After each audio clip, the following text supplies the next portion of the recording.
Hello, how are you? This is Loretta Hayes at Hayes Sewing Machine Company in Wilmington, Delaware. And welcome back to our creative videos. So today I am going to do a really fast, easy quilt from the Rosa Design Company. It is called Busy Bee. Are we good? All right, Pam's got it in the camera for us today. It is a fabulous quilt. It comes up 45 by 54, so 45 inches wide by 54 inches long. All you need is 10 fat quarters to do the quilt top. So you can hit your stash, you could get a fat quarter bundle. Honestly, I think you could also do this quilt entirely from scraps. It's just that easy to cut out.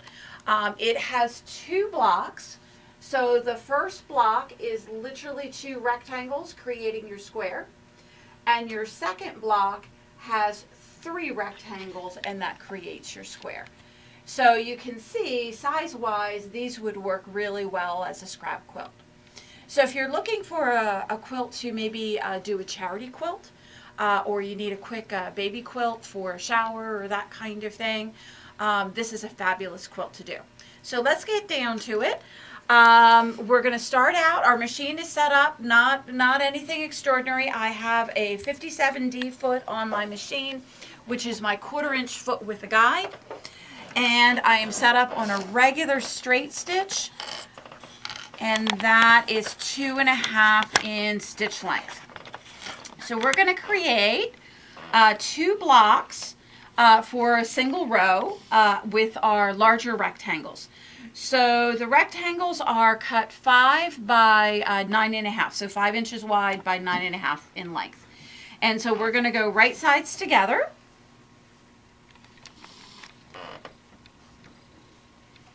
And we're going to just run the edge of the guide along the edge of our fabric, or I guess the edge of the fabric along the edge of our guide. And off we go. So I'll get to about 1/4 inch before I get to the end, and then I'll stop. I'll get my next one lined up, and so over the air and onto the next one. Particularly when you're doing a ton of these, you know, I'm only doing one row, but if you're doing all of them, you could go one after the other, so it would be a very, very quick quilt to work with. Alright, so let's go ahead and trim these apart, and I'm just going to hop over and press Pam. You can hang out where you are.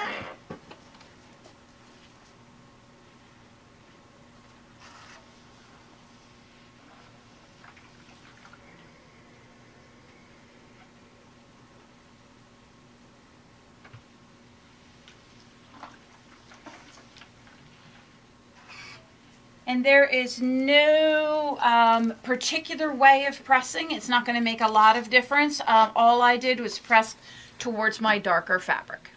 So ta-da, we have made our first block. So that is, in the directions, they refer to that as the two-piece block. I was going to say it was going to be A or B, but they just call it a two-piece block. Simple as that. All right, so our next blocks that we're going to do are the three rectangle blocks. So we're going to come in and select those. And so really all we want is where we don't have any of the same fabrics in the same block. So this is going to be my first block. So I'm going to start out. I like to chain piece them again. So we'll get those lined up.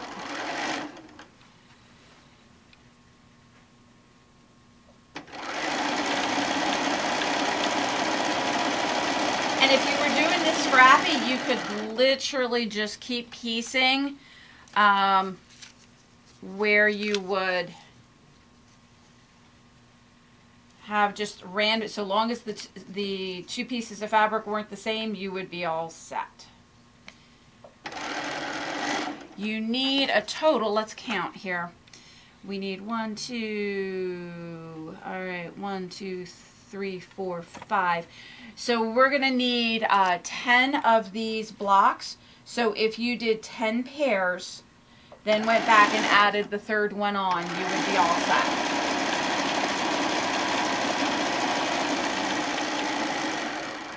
That's a problem with piecing some of it ahead of time.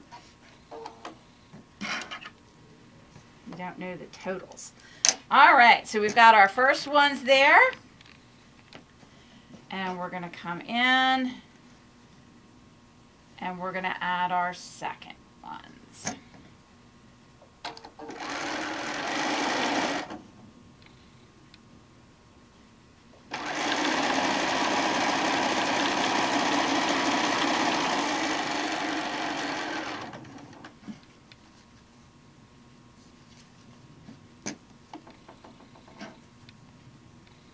And I think we'll put that on the opposite side.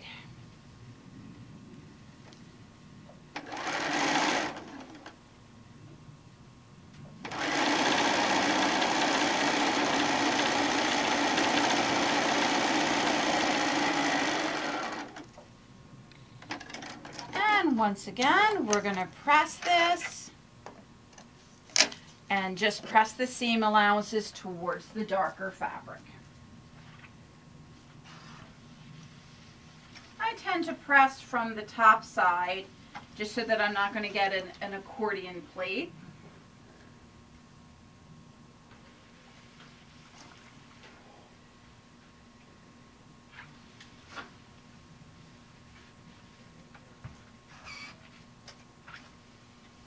And what I like to do on these 3 ones, before I get set up to line them up for the next part, I'll give it a quick little tug just to make sure that I haven't gotten any accordion pleats. It's so easy to just fix that at this point. You would just go back and repress. But if we get to sewing them together in the rows, if we have an 1/8 inch accordion pleat on one of these seams, we're taking up an 1/8 on each side, so we're 1/4 of an inch off over our total block. So you could sew perfectly, and if we don't have it pressed flat, we could have a math issue. So it's a great place to check out now. All right, so now what we need to do is we need to turn around and take a look at what's going on here at the bottom. I'm alternating my rows, so you'll see on the first row, I started with a 2-piece block, okay, and alternated back and forth. On the second row, we started with a 3-piece laying sideways, and then alternated. So the first, third, and the 5th row are going to have the same layout. So we're going to find our 2-piece. So we'll line that up. I think we'll line this one up over here. So there's our first one. Then we'll come in and do our second one. We'll go like that. It's not much of a design wall, but I think we can make that work. Our third piece, maybe we can make that work. Whoops. It's okay.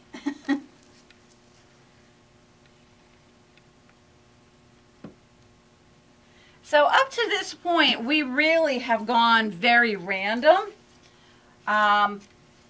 So now, once we've gone to this point, I think we need a pen, Pam. What do you think? Probably.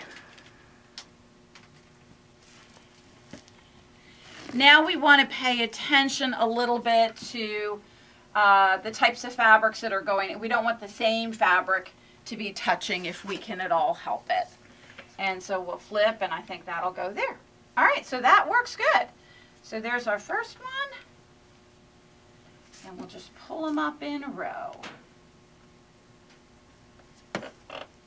So back to the sewing machine.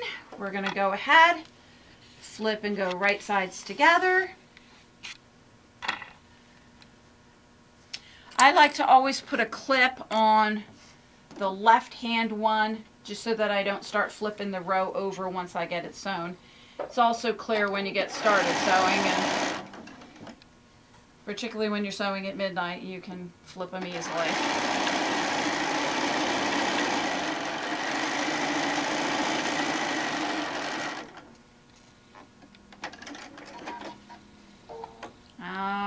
right, we're now going to pick up the next one.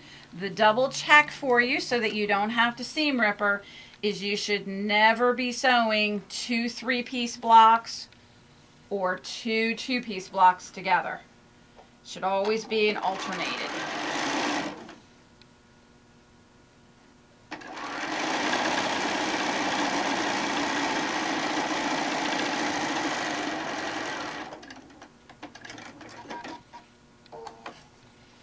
And then our last block.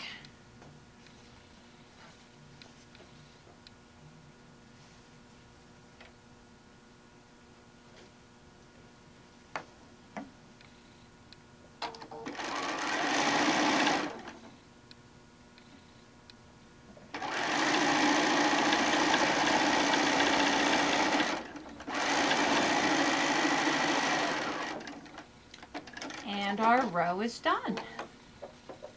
So we are looking at the row looking like this. All right, now we do need to actually pay a little attention about how we've pressed. So on the previous row, I pressed my seam allowances towards the left. Now remember, I put a clip on the left-hand block over here so I know where the left-hand side was. So now what I need to do is I need to go over and I need to press with the seam allowances heading towards the right. So in my terminology, away from the clip. All right, so when I go to do this, this is where I start using my best press because I'd like to give this row a little bit of body. So I'll do just a really light coat of best press, nothing huge. And we're gonna come in and we're going to lift up so that my seam allowance is coming towards the camera there. Okay, it's leaning. And we're just going to press our way along. Give the row just a little bit. And you can see how with the best press, it gives my row a little bit of body. So when I'm attaching, it's going to be a little bit easier. Sorry, get that down there. All right. All right, let's get this quilt off the wall. And let's get this last row on.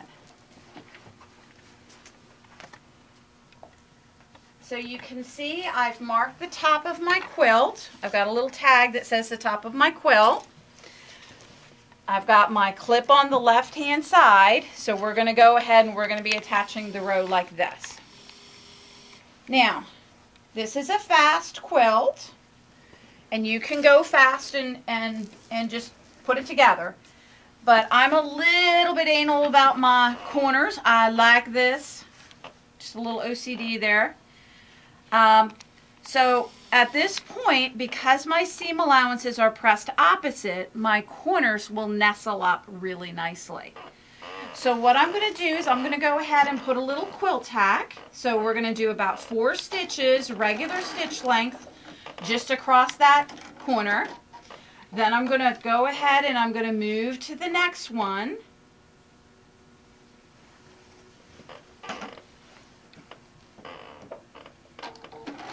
And I'll stitch across that one. And then I have one more. So really on this quilt, you would have 3 quilt tacks per row. So not a big deal to do them. Now, could you put a clip here? Or a pin here. Absolutely. Whatever makes it easy for you and you have success with, that's fabulous.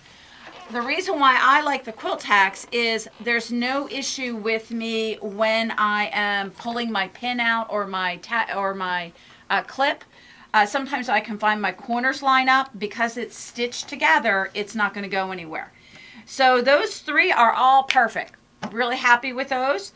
If I was unhappy, I'm going to come in and I'm going to grab a hold of the thread. So you just grab a hold of your longest thread there, and usually if you haven't gone crazy with the number of stitches, you can literally hand pull it out. So no seam ripper. And particularly on rows of quilts, I like to do this because what will sometimes happen is you start up and you're lined up beautifully up at the top of the quilt, And then when you get to the bottom of the quilt, you're off, you know, by 1/2 inch, and you have to get a little creative with piecing it together. By doing this, we don't have any issue. And don't you know, I pulled out that perfect quilt tack, and it's not right. So let's go ahead and do one more. Well, it's always good to repeat the process. Yeah, for emphasis, right? Maybe not. I do have a personal 3-strike rule. I will quilt tack it 3 times, and if it's not right, okay, I'll quilt tack it. You should have just left it. I know, it was fine to start with.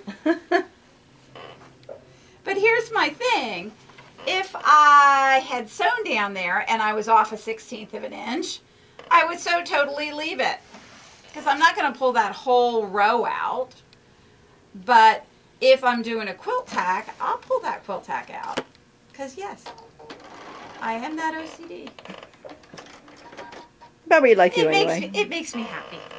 We like you anyway. So. All right. Okay, perfect. We like that. Okay. All right, so now we need to check one more thing. We've got the corners lined up, so that's fabulous. But oftentimes when you're pressing, fabrics will stretch differently. So we're taking a look, and can you see that, Pam? Mm-hmm. Okay. Do you see how on this block here, there's kind of a little bulge? There's a little, what I refer to as a pooch. So anytime you have one that is a little bit larger, you're going to put that to the feed dog.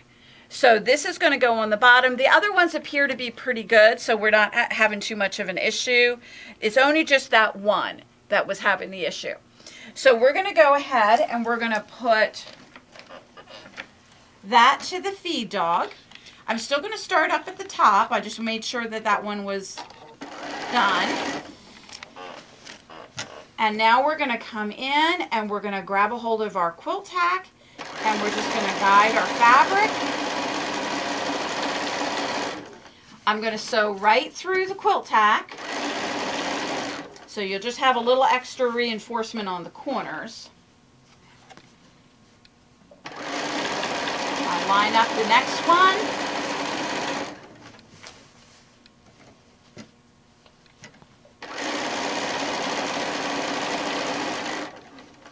Now this is the one with the pooch. So the pooch is on the bottom. I'm going to grab a hold of the quilt tack and pull gently towards me. So a tiny bit. Not I'm yanking on the fabric. I'm just gently easing it. And what will happen is that bottom set of feed dogs will just feed that in for us. And that extra 1/8 of an inch or so is now fed in. And so now I'll line up the edges of this block and we will finish it out. And oftentimes when you have a lot of fabric, you'll find one goes one way and one goes the other. So as you're working with it, line up as much as you can deal with at one time and then go ahead and stop and rearrange until you get to the end of the block. Awesome. So we now have our row on, okay, and our corners line up beautifully. And we're going to go ahead and I'm going to hop over and we're going to do a little bit of pressing.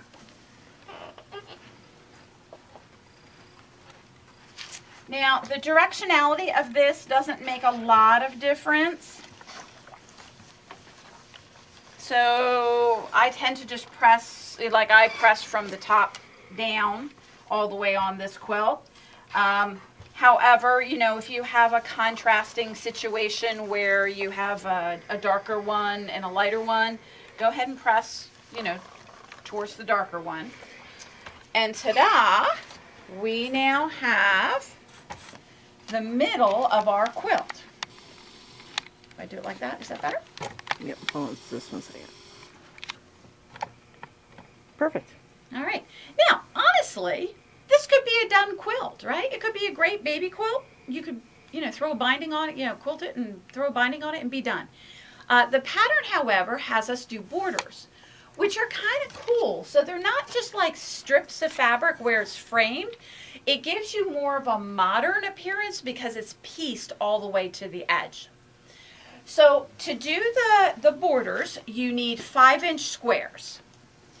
And you're going to join together 10 of them 4 times. So I've got 10 squares going here. That's going to be for my left side.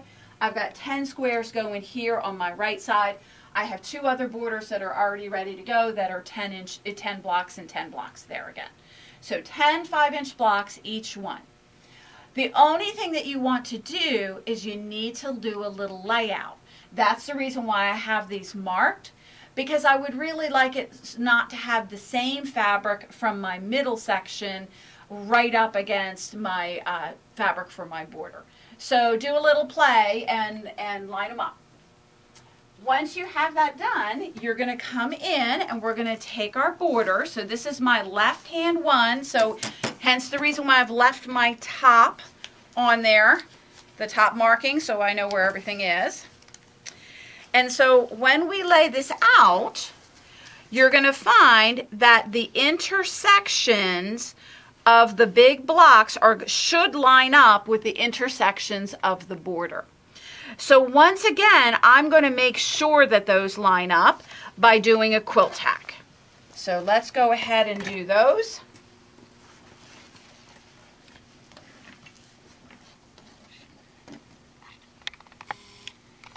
And this is where you may find when you pressed, you may find one, they're not nestling. Not a problem. What I do is I just flip over the one. I don't go back and repress everything. Just so that I can get them to nestle. So there's our first one. So we'll come in and we'll line up our next one.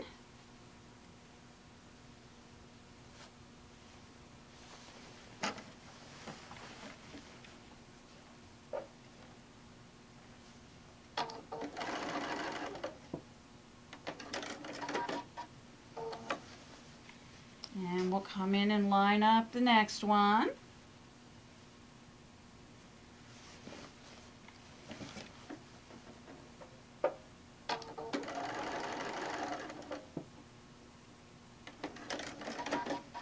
And we should have one more.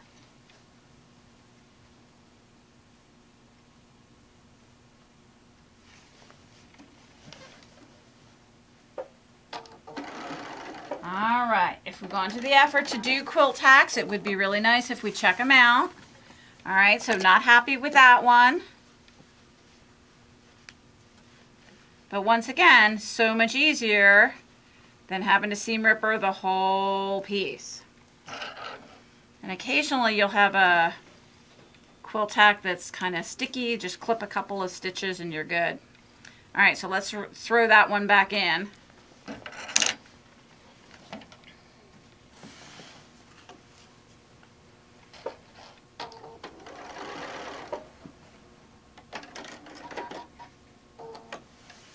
Okay, let's check that. That looks beautiful. That looks beautiful. Okay, terrific. All right, so once again, we're going to take a quick look and see if we've got a pooch. And I do. And I've got the pooch on the border side. Because remember, we've got lots more seams going on there, and the fabric is narrower, so it's a little stretchier when you press it. So not unexpected, but once again, we're going to go ahead and we're going to put that bigger section down on the bottom. So oftentimes the question that I get is, Loretta, what happens if I got a pooch on both sides? So like this section, I've got a big section on the bottom, but a little further down, I've got a big section on the top. So here's my theory on that. I sew to the quilt tack that's closest to the pooch on the top. I cut my thread, I flip it over, and I sew it from the other side. I do not believe that anyone will ever x-ray a quilt and say, oh, Loretta did not do a continuous seam there. So long as it looks nice from the outside, we've got it made. So if you have a pooch on the top, don't worry about it. Go ahead and flip it over. But it was very convenient that my 2 pooches are on the bottom. So So once again, this is where I've got a pooch, so it's a little bit bigger on the bottom. So I'm going to do a little gentle pull, not muscle in it, just a gentle pull, and it will ease that in. Okay, and this was my second one.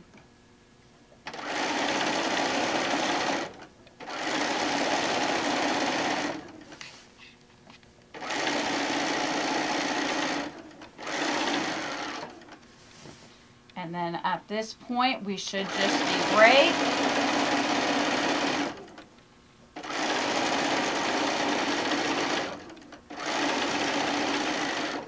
Because they just lined up perfectly.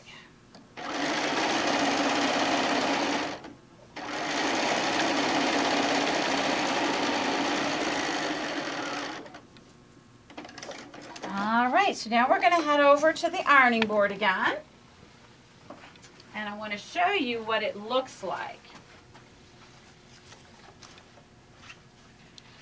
So we've got a little bit of a ruffle here. You can see it right there. So don't panic, okay? This is where you get the best press out, and you don't do a light thing. You go shh and give yourself a lot of best press. And then we're going to come in and we're going to press that area. And so if you take a look, let's do the section that wasn't.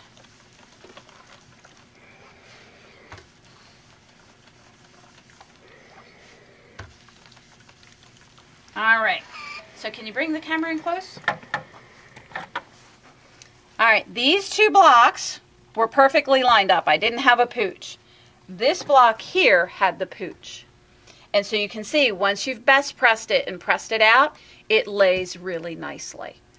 And so you get your nice little intersections going on, and everything is behaving really well. All right, so I have 3 more borders to attach. I'll attach the second one on the right-hand side. Once that is pressed, I'll go ahead and do the top and the bottom. And I'll be back in just a bit, and we'll show you what it looks like. Welcome back. So here is our completed Busy Bee quilt top. Got it, Pam? Yep. All right. So I hope you enjoyed this video. This was a fun project to do. Super fast. Lots of, particularly if you have maybe a little larger scale print, because of the larger rectangles, it really shows it off well. So we'll see you soon.